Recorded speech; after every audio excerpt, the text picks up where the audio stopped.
நமக்கு இத்தனை மூச்சுக்கள், இத்தனை சுவாசங்கள்னு கொடுத்துருக்குது. ஒரு நாளைக்கு 21,600 சுவாசம் இந்தாடா வச்சுக்கோ, இதை வச்சு நீ உயிர் பொழைச்சுக்கோ.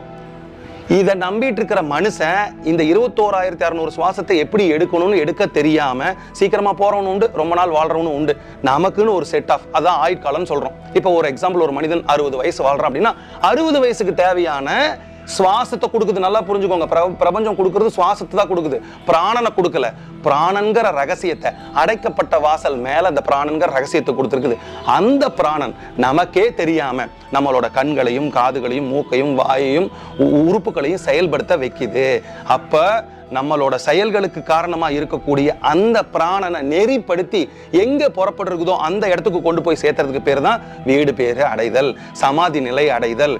நம்ம ஒரு சுகமான வாழ்க்கையை வாழ்றது, ஆனந்தரமான வாழ்க்கையை வாழ்றது. இது எல்லாத்துக்கும் காரணம்